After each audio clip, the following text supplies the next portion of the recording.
The next step happens a lot of times is we see the vision, we see where we want to start going, we got a path, we know it's funnels, we're going to start running that direction, we start running, what happens? There's other things holding us back in life. Half the time our failures aren't because we don't know the process, it's because there's something holding us back.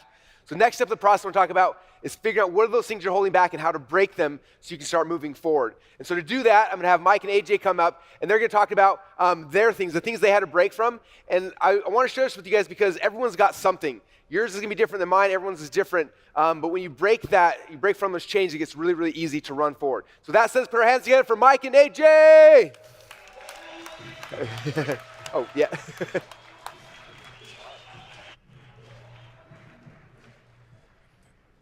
All right, so for us, breaking the chains was a lot more than just having a better business or advancing our bank account. It was about having an impact for our lives, for who we are as men, and for our families as well. Now, yesterday we shared an outside the funnel optimization technique, the shadow sales funnel, and we're here to share another technique that's outside the funnel as well. So when we first got started in this community, chasing money was the goal. There's 1,000 ideas. There's so many brilliant ideas that we would see in the inner circle or everywhere that we thought, man, we can do that. With our background and understanding of how this all works, like we can have that and make that our business, right? But we ended up chasing things that weren't ours, things that we were not passionate about, that we didn't have the drive for. We were constantly distracted by these shiny things. There were other ways that we were distracted too, and that was our dependence on alcohol. Anthony and I had a big dependence on alcohol, and for the years, we were the party guys in the group. I mean, we drove the late nights. We drove everyone else to drink. We were the guys that snuck into the inner circle meetings late, reeking like alcohol.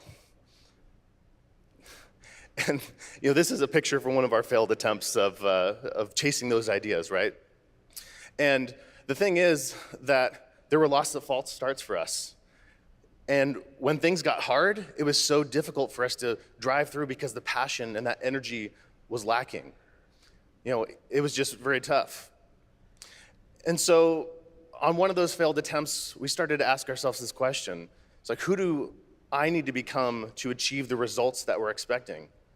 And here's the thing, is at the time we were showing up, it was like we were showing up at the Kentucky Derby looking like this, expecting to win, It was silly to think that we could actually drive through those challenges and those problems, show up to work hungover every day, dragging our butts, and lacking the energy to actually persist through the challenges that were showing up for us. And that's where we had to ask ourselves and find our big domino. Yeah, so the Big Domino concept was something that we learned at a conference that we went to called The Best Year Ever. And this is a little bit different than Russell's Big Domino, but the Big Domino was, what's the one thing that you could change that could change everything else, right? And when we found out about this, we knew exactly what it was. It was to change our relationship with alcohol. We knew that by doing that, we would lift a weight that was impacting nearly every part of our lives, including our health, our relationship with our family and kids, and obviously our work. And so our daily routine looked a lot like this. We'd leave work early, celebrate our wins, or drown out our sorrows. We'd lie to our wives and stay out medium late. My wife would say, "Are you coming home late?" "No, I'm going to be medium late. It's not going to be that bad." We'd turn to drugs to keep the party going and stay out even later. We'd get home later than promised, go to bed super late, wake up to a frustrated wife, get to work feeling foggy-brained and with huge headache, and then expect to build a $10 million funnel, right?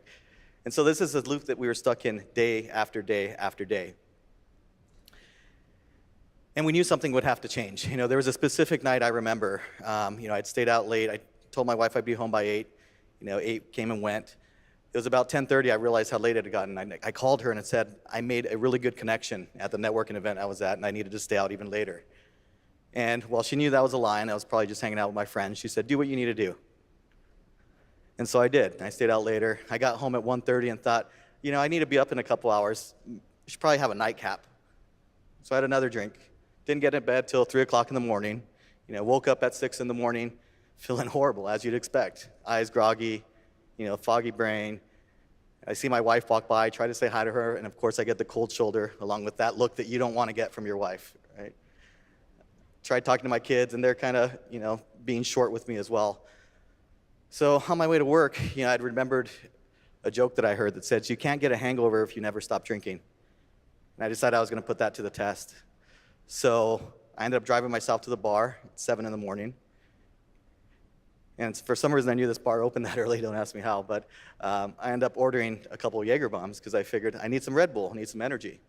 And as I sat there and took those 2 shots, I started to feel all this despair, and kind of humiliated about how I was living. I knew this was in such misalignment from the person that I wanted to be. And these questions started popping in my head. Is this the role model that I want to be for my kids? A mentor had once told me that who you be is who they'll become, and this is clearly not what I wanted for them. I asked myself, is this the husband that you want to show up for your wife? What I had convinced myself these were little white lies that were meaningless, but they were eroding any respect and trust that she had for me and our relationship. And I asked myself, is this the business partner that I want to show up for Mike? I knew we were driving our business slowly into the ground. And so we decided to read This Is Naked Mind. Annie had joined Inner Circle a few months prior, and we knew all of the success she had had. So Mike and I took on that challenge. He started a little bit earlier than I did, but Mike has not drank for over 2 years now, and I'm over 16 months. Which is amazing. Thank you. And so sometimes the issue crushing your conversions is your offer, your ads, your funnel. Maybe it's your shadow sales funnel like we taught you a couple days ago, or yesterday. But a lot of times it's you, right? And we need to spend less time trying to optimize our funnels and spend more time optimizing ourselves. And since we've done so, everything's changed. Our wives talk to us again. Our kids look up to us. We've lost over 100 combined pounds together. Yeah. Our team embraced the challenge and helped us to dig us out of this hole. Lily, Trey, and Jill, who are out in the crowd, thank you so much for that. We've won a 2 Comma Club award, and we're actually just 3 days away from our next 2 Comma Club award. Didn't quite make it up here. We've been working with top names in the industry, Russell, Garrett, all these people who are seeking us out for help. Russell asked to include our strategies in the Traffic Secrets book. These are strategies that always existed inside of us, but couldn't be born without the clarity and mental focus. And so there's one thing that we've learned. The universe is very smart, right? It's smart enough to know that it shouldn't build great things on a foundation that cannot support the weight. And it wasn't until Mike and I created a foundation that was truly in alignment with the things that we wanted that everything was given to us. And so I want to be clear, this isn't a plea for all of you to stop drinking. That was Mike, that was our big domino, right? And so you just need to identify what yours is and knock that over. And so the story I've told you is far beyond what anyone, Mike or I, would have ever written down any type of goal book. And it wouldn't have been possible had Mike and I not decided to invest in a community with like-minded people who not only expected more from life, but were willing to do anything it took to get it. Thank you. Guys, appreciate it.